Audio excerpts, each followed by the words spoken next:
like I don't want to buy a crazy animal because I think I'd feel bad. Okay. But it'd probably be something like, if I didn't have a choice, it'd probably it'd be something like a little monkey or a little tiny pig, perhaps. A pig would be cute. Yes, a pig would be cute. Yeah, a little piggy that like we're best friends. I'm down. I don't say no to that.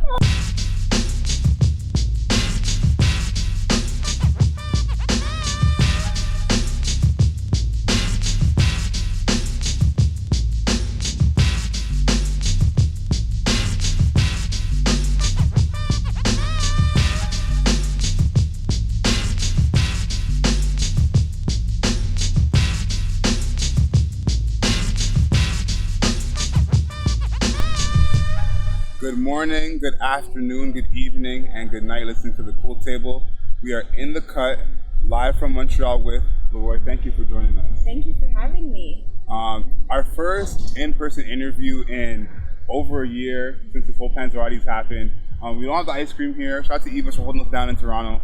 No ice cream here today, but if you had a choice of which ice cream flavor you would go with, what would it be? There's so many I would go for, but I think that right now I'd go for coconut. Coconut? Yeah.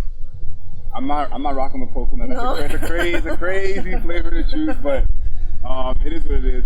I'm excited that we get to talk about your upcoming EP, Speed of Life. So by the time this is out, people will still not have heard, so I'm hoping this could be the hype to bring them to Speed of Life. That title really interested me because we don't have to talk about my least favorite songs on the project. Okay. So I was so interested to hear why you call it Speed of Life. I think you have a whole lot of bangers on there, and a whole lot of other titles that would have been great, but why Speed of Life as a title? Well, I think that, at the end of the day, Speed of Life is one of the songs off the EP, and to me, I thought it sort of resonated the most with the project in general in terms of the meaning of the song, and just I feel like it gives a good perspective on the project in general, and it shows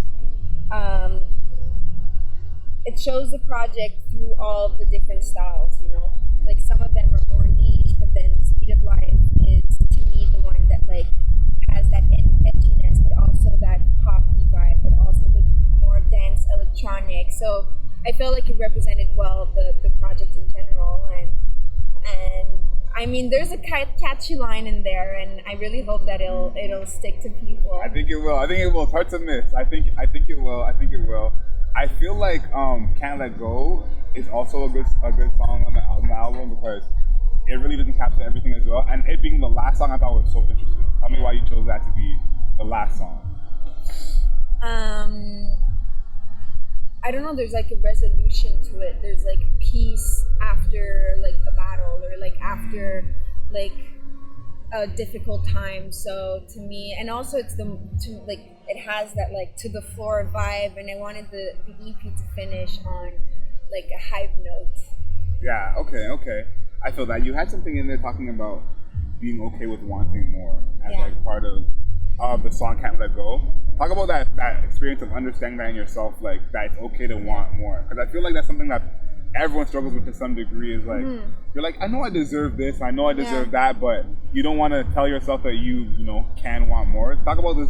Well, sometimes you don't even know that you actually want more, that you're worthy of more, because you're so stuck into codes that like you were born with, basically. And I think that if you work on yourself, and if you want to grow as an individual, then at one point you'll realize that a lot of your patterns and your way of acting or your survival skills are like from codes that maybe you want things to be different. Maybe you don't want to go by those codes, and it's not because it was passed on to you that you should just accept them the way they are. Yeah, it's just like, and the unconscious nature of it too is what makes it so, I guess, like a realization when you finally, you're like, how this is like programmed into me. I didn't even know about it. It feels kind of out of your control, and that it's like it's natural to you. Like that's what you know. And it's even worse. Yeah. What do you think you learned from your time in the music industry before this project, like that you feel like it has helped?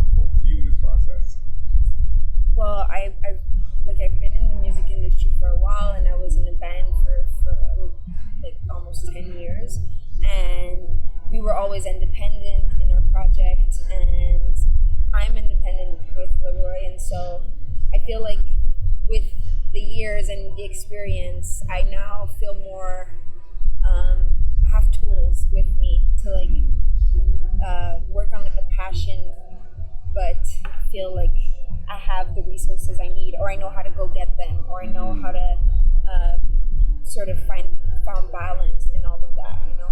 And it's such an industry where you put pressure on yourself, where especially when you're independent, like you're always like pushing yourself, and it's never good enough, and the bar is always so high. But then, like, I feel like now I'm able to like move through this industry, but feeling grounded and feeling like I can reconnect with myself and not forget like the basics of me, of life. And to me, Speed of Life is also a big message in that sense, like the song and the EP, the title itself.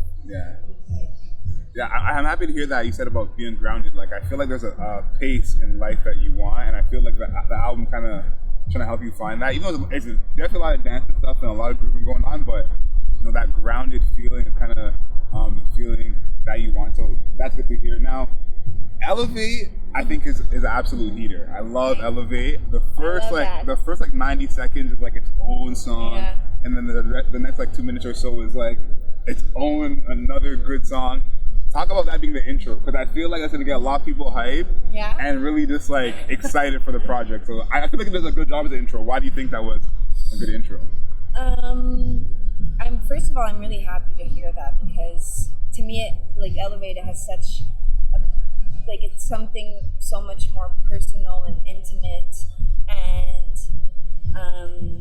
it's like that song that I don't know how people are gonna react to it, but like I just love it so much, and to me it was like setting the mood to the whole project. Like, you start listening to the project and it starts with this song, and I don't know, you get sort of transported somewhere, and like you slowly arrive into this environment that I've created, you know.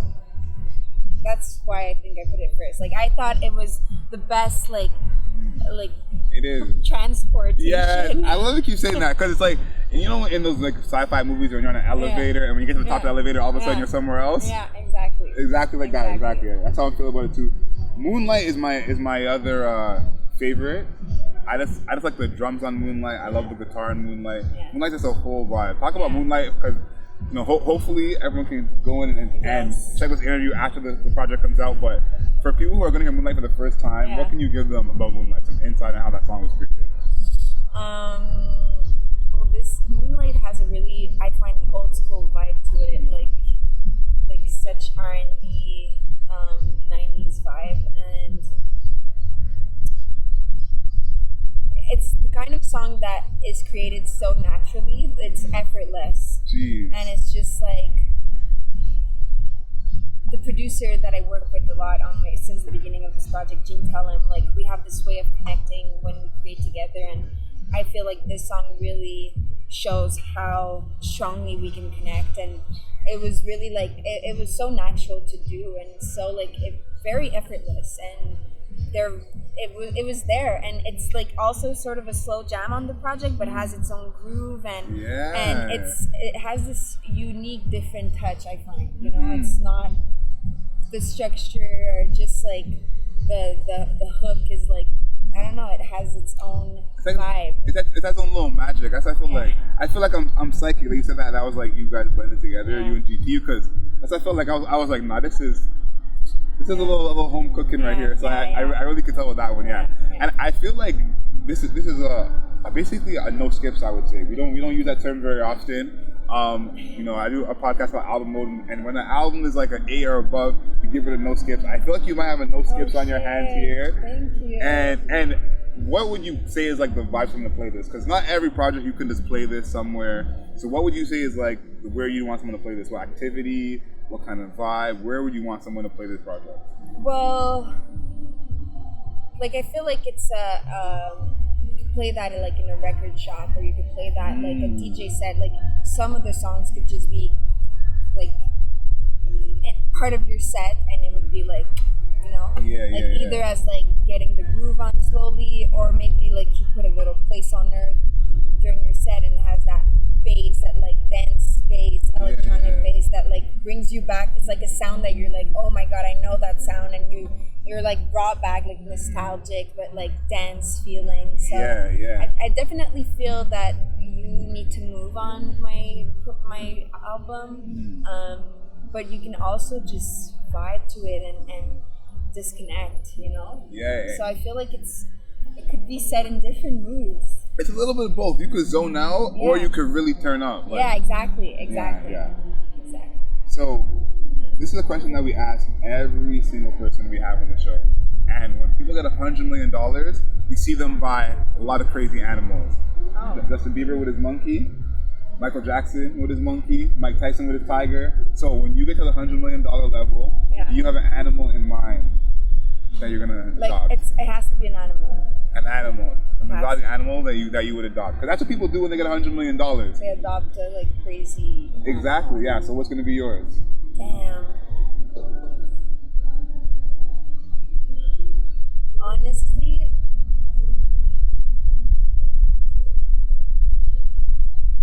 like I don't want to buy a crazy animal because I think I'd feel bad. Okay. But it'd probably be something like, if I didn't have a choice, it'd probably it'd be something like a little monkey or a little tiny pig, perhaps. A pig would be cute. Yes, a pig would be cute. Yeah, a little piggy that like we're best friends. I'm down. I don't say no to that. Oh, that's a good one. But otherwise, I'll like give it to like an animal shelter or something. Okay. Like I'd rather like. I'm not a fan of zoo and like where animals are an attraction. Not attraction. Yeah, attraction. No, that's it. Yeah. I feel that. I like the little piggy one. But like a little piggy, like a teacup piggy. I don't know, like something. You honestly might have convinced me because I don't eat pork, so I wouldn't feel. I'd be like, listen, you could live. Like you're not tempting me at all. Exactly. You could just be cozy. Yes. Exactly. Like you can nap on me. Yeah. And we're good. I rock with that. Okay, I like that one a lot. Little piggy. Yes. Damn. I don't know if we had that one before, but that's a good one. Okay. That's a good one. I feel like, especially the one that has like little black spots, or like there's some that aren't the cute ones. Yeah. I know what you're talking about. But yeah, real adorable. Okay, so we have a segment on the radio show called Wednesday Wisdom, and it's a new motivational quote or motivational take that comes from our boy Brandon Gibbs. Now, is there anything that you have that keeps you motivated, that you either say to yourself, say to other people when they are feeling down or you're feeling down? Definitely. I probably have a lot, but something that I would tell myself or to someone else. Well, honestly, right now, what's been part of my present a lot is telling myself that I got myself, like and I'll be like, I got you, like it's okay, I got you, and I'll literally like hold myself, like believe it, you know, like.